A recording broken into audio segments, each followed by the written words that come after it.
This is chapter 24 of talking about the digestive system for A&P 2.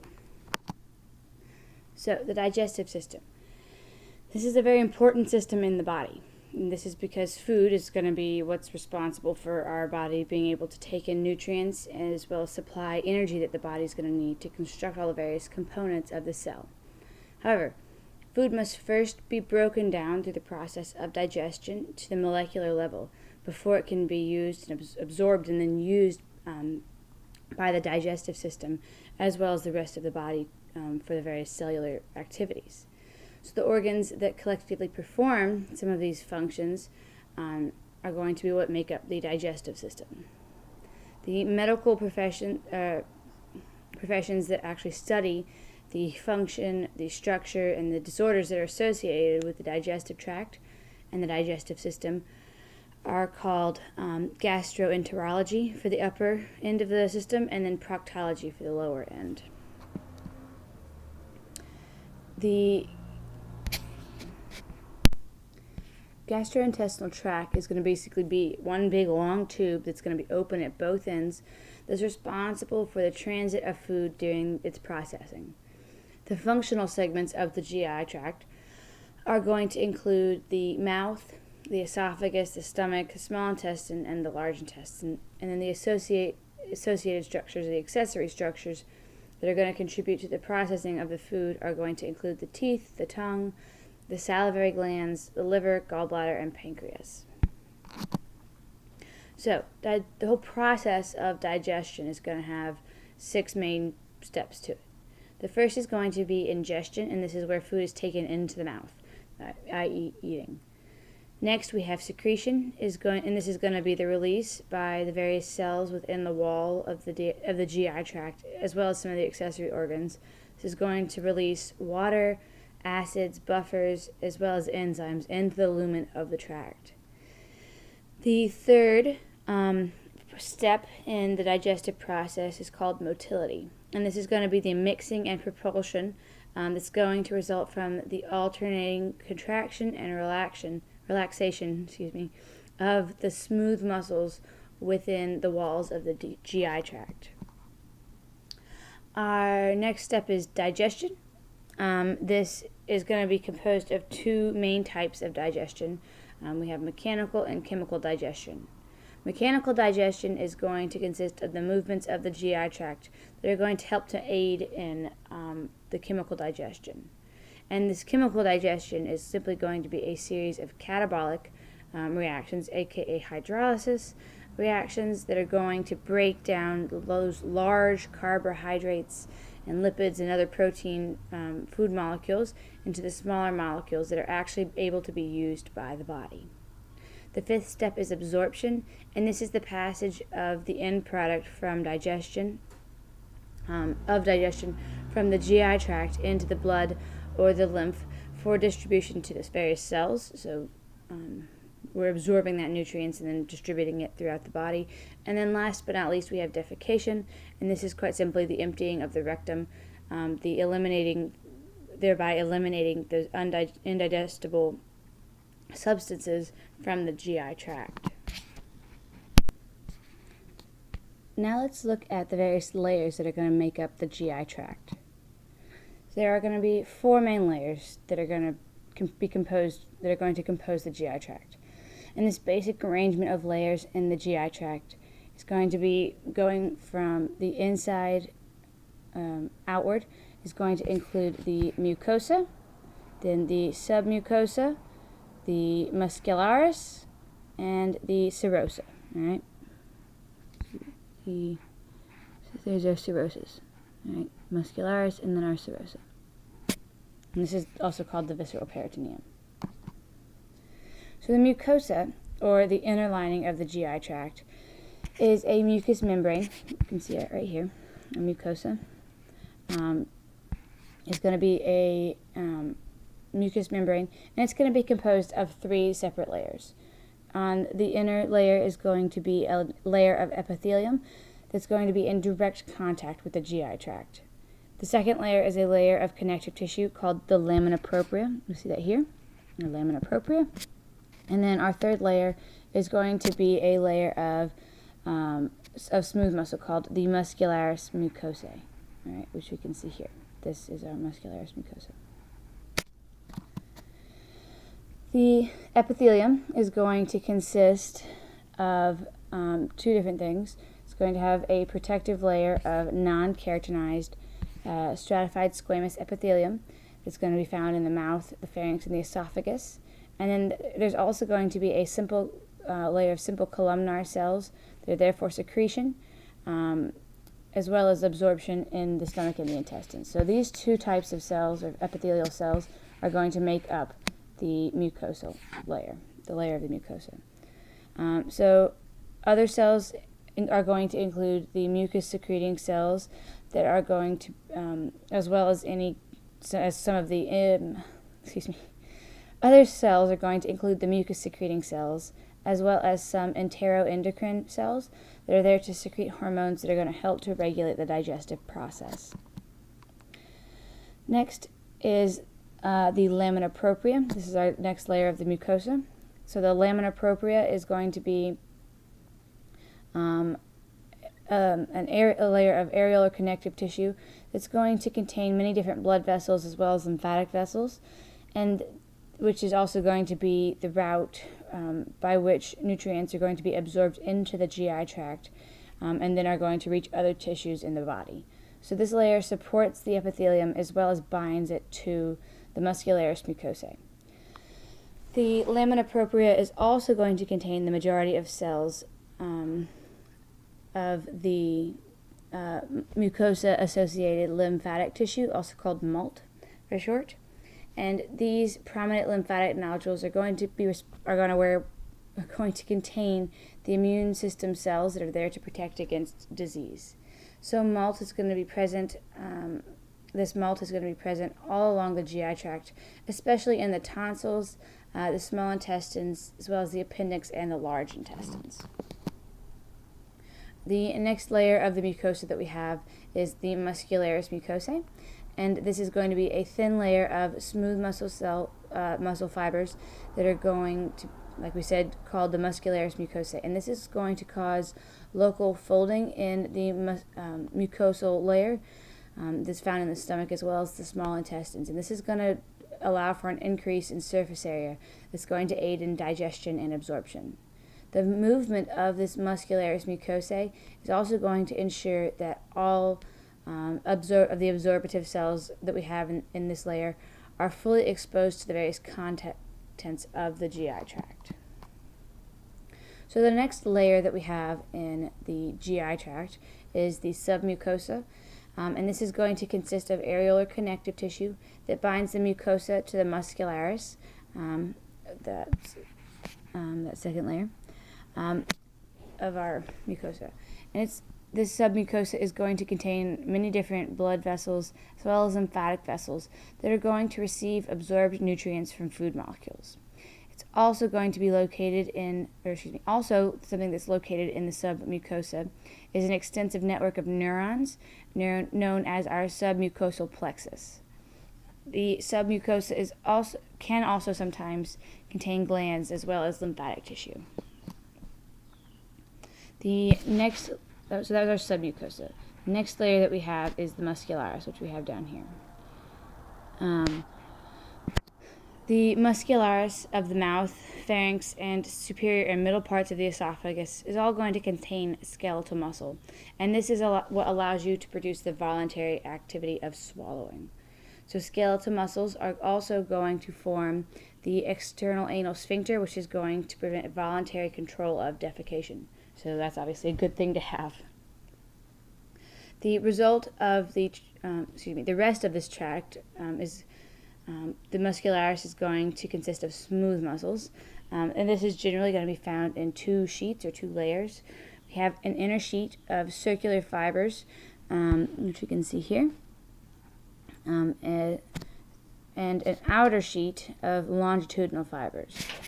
So this involuntary contraction of the smooth muscles is going to help to break down food as well as mix in those digestive secretions, and also to help to propel it along that digestive tract. So between the layers of the muscularis is going to also be a second plexus of neurons called the mesenteric plexus. And you can see that animated here in our little image here. Our final layer of our GI tract is called the serosa. And so those portions of the GI tract that are going to be suspended in the abdominal cavity are going to have this superficial layer that we call the serosa. And as the name implies, this serosa is simply just going to be a serous membrane that's composed of areolar connective tissue, as well as simple squamous epithelium, also called a mesothelium. The serosa is also called the visceral peritoneum, and this is because it's going to form a portion of the peritoneum, which we'll talk about in just a minute.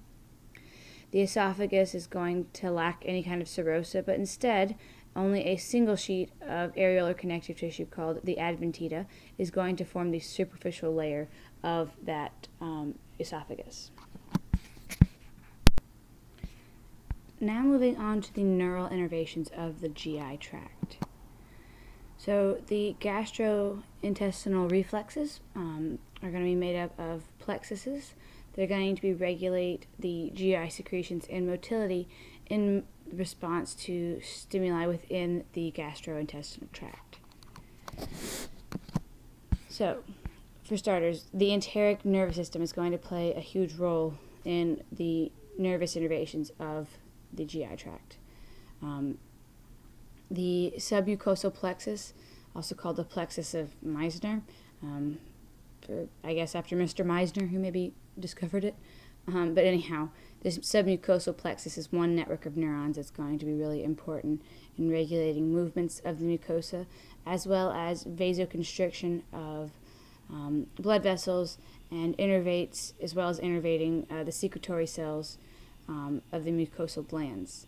The mesenteric plexus is also then going to consist of fibers from both divisions of the autonomic nervous systems.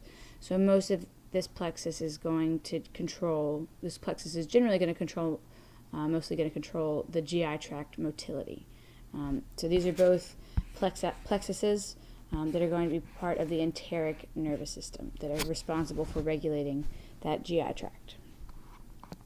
But of course, we mentioned previously that the other branches of the autonomic nervous system can also interact and influence this enteric nervous system. So, in general, stimulation of the parasympathetic nerves that innervate the GI tract are going to cause an increase in GI secretions and motility by increasing the activity of enteric nervous system neurons.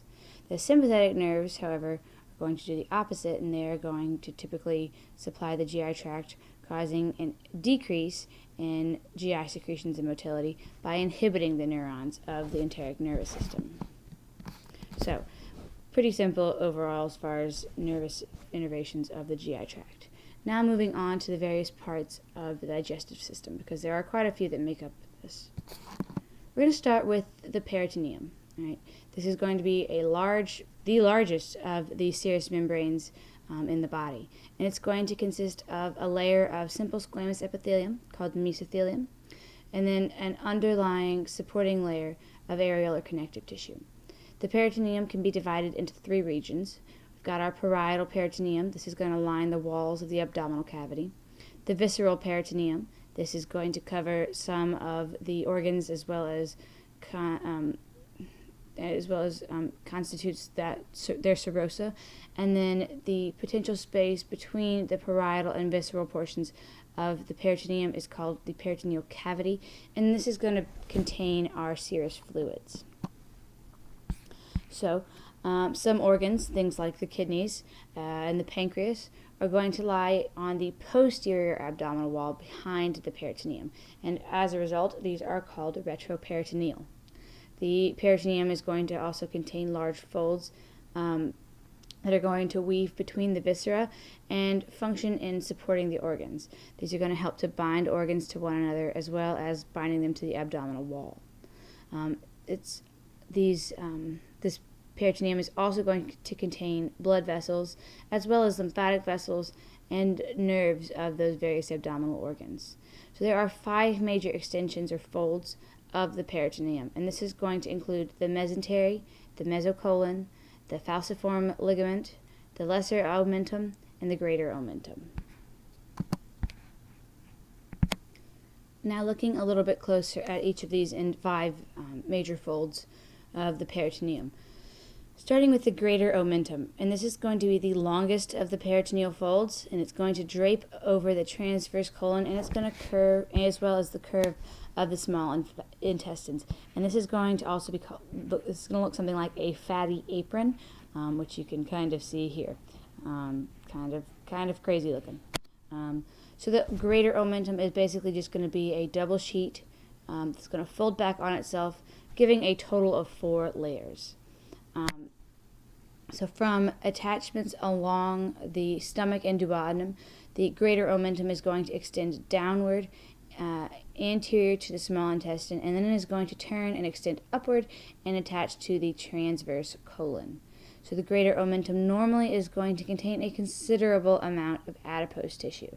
And it's this adipose tissue content that is going to expand during weight gain.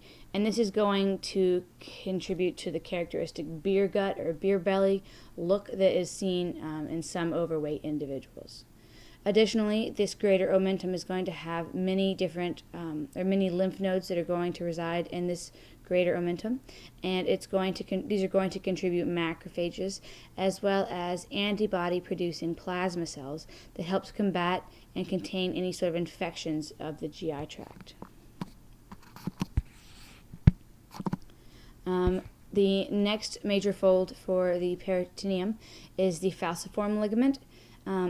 This is going to be seen, you can see that kind of right there, and this is going to attach the liver to the anterior abdominal wall and the diaphragm. It's also important to mention that the liver is the only digestive organ that is attached to the anterior abdominal wall, so just kind of a fun little fact there. And then the lesser omentum, which we can see here, is going to arise as an anterior fold of the serosa of the stomach and the duodenum, and it's going to connect the stomach and the duodenum to that liver. It's also going to be the pathway for blood vessels entering the liver, and it's also going to contain the hepatic portal veins, as well as the common hepatic artery and common bile duct, along with some of the along with a few lymph nodes. So this hepatic portal system that we've got here is actually going to be very important, and we'll talk about this more later in the chapter. Our fourth major peritoneal fold is going to be the fan-shaped fold of the peritoneum called the mesentery, and this is what's going to bind the jejunum and the ileum of the small intestines to the posterior abdominal wall, and we can see that there. So this is basically what's kind of attaching your small intestines, to, like that part of your small intestines, keeping them in place essentially. So this is going to be the most massive of the largest of the peritoneal folds, and it's typically going to be fairly laden with fat, and it's also going to be one of the things that contributes excessively to the large abdomen in obese individuals.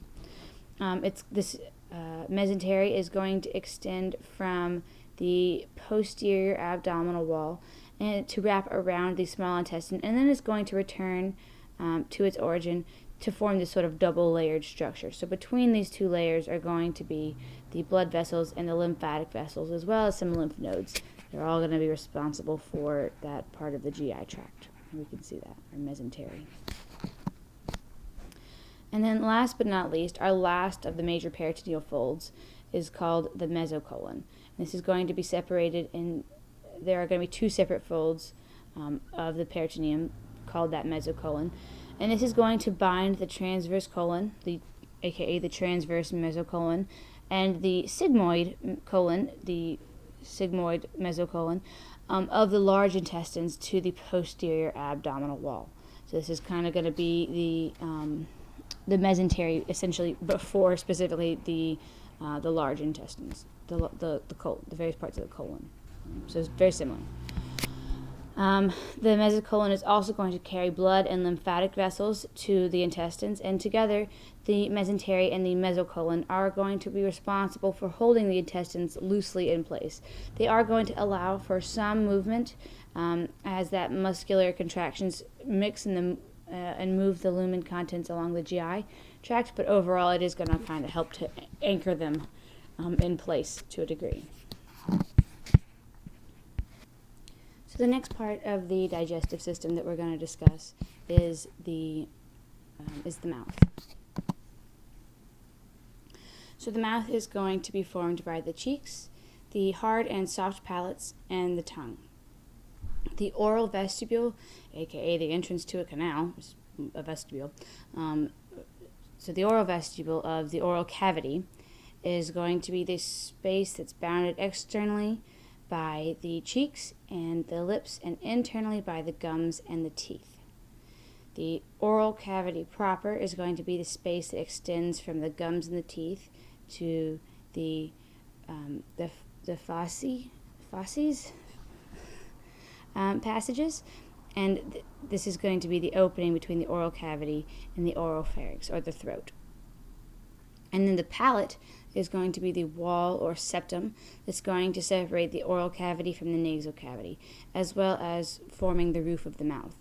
So this is important. This is an important structure that's going to make it possible to chew and breathe at the same time, which is obviously an important skill to have in life. The hard palate is going to be the anterior portion of the roof of the mouth. You can see this here. It's going to be formed by the maxilla and the palatine bones, and is going to be covered by a mucous membrane. It forms a bony partition between the oral and nasal cavities. The soft palate is going to be farther back in the mouth, in the roof of the mouth. This is going to form the posterior portion of the roof of the mouth, and is going to be an arch-shaped muscular partition between the oropharynx and the nasopharynx, and this is going to be lined with mucous membrane. Hanging from the free border of that soft palate is going to be a finger-like muscular structure that's called the uvula. If you've ever seen one of those silly, like, old kind of cartoons, when, like, the cartoon character is screaming and you see that thick, that dangly bit in the back of their throat, that's the uvula. You can see that here. So during swallowing, the soft palate and the uvula are going to draw superiorly, and this is going to close off the nasopharynx and prevent that swallowed food or liquid from entering the nasal cavity. Now, sometimes this doesn't always work, and you end up with milk coming out of your nose. It's just one of those unfortunate facts of biology, but normally this is going to prevent that. This uvula and soft palate drawing superiorly is going to hopefully prevent that from happening. Next, we have the salivary glands. The major portion of saliva is going to be secreted by the salivary glands, and these are going to lie outside the mouth and are going to pour their contents into ducts that are going to enter into the oral cavity. The remainder of saliva is going to come from the buccal glands and that are found in the mucous membrane that's going to line the mouth. So saliva is going to be very important because it's going to lubricate and help to dissolve food, and it also starts the chemical digestion of carbohydrates. Additionally, it's going to function in keeping the mucous membranes of the mouth and throat moist. Chemically,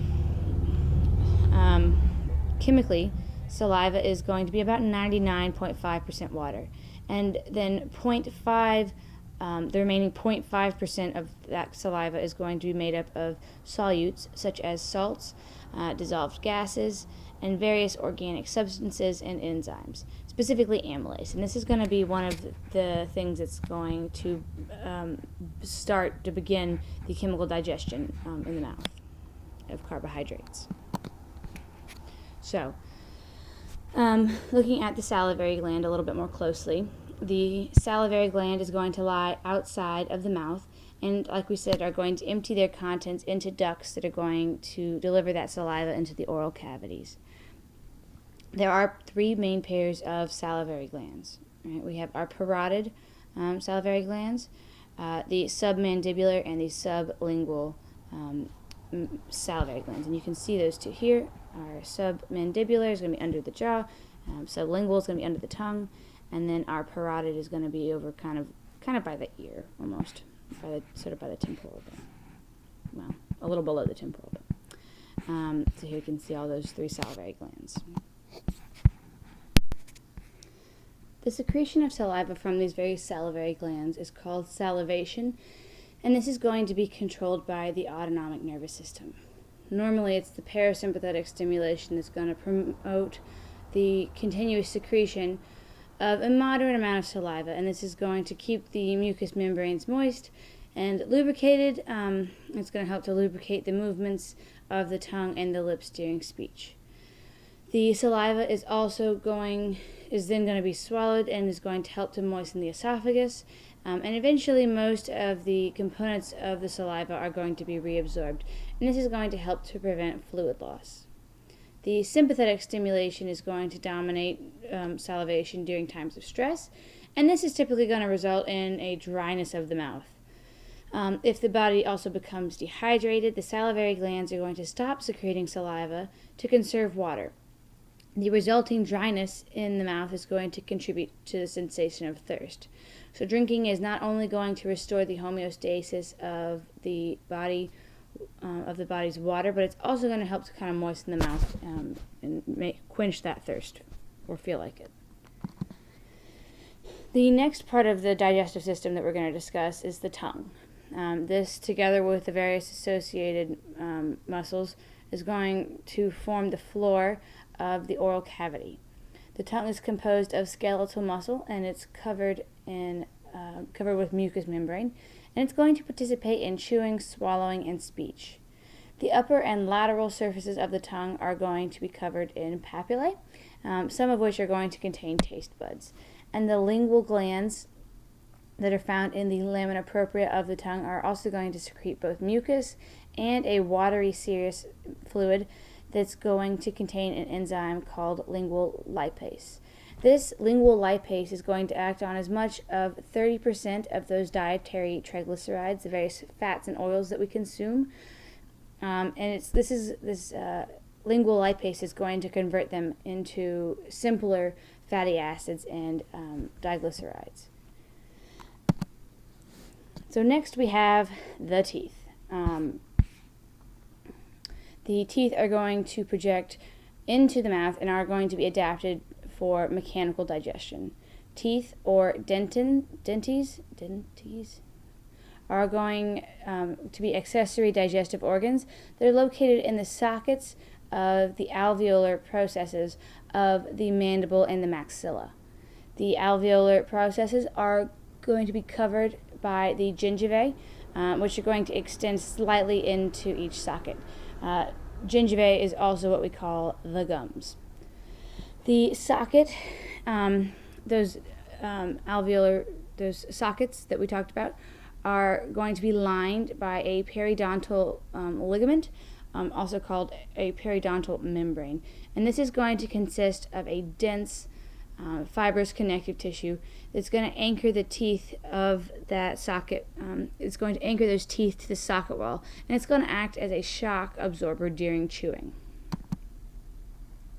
A typical tooth is going to be composed of three main portions. All right, we've got our crown, the kind of top part that sticks up above that you can see. We've got the the neck of the tooth, and then the root. Ugh. Teeth are kind of freaky, I think, to look at. But anyhow, so teeth are going to be composed primarily of dentin, and this is a calcified connective tissue that is going to give the bone its basic shape and rigidity.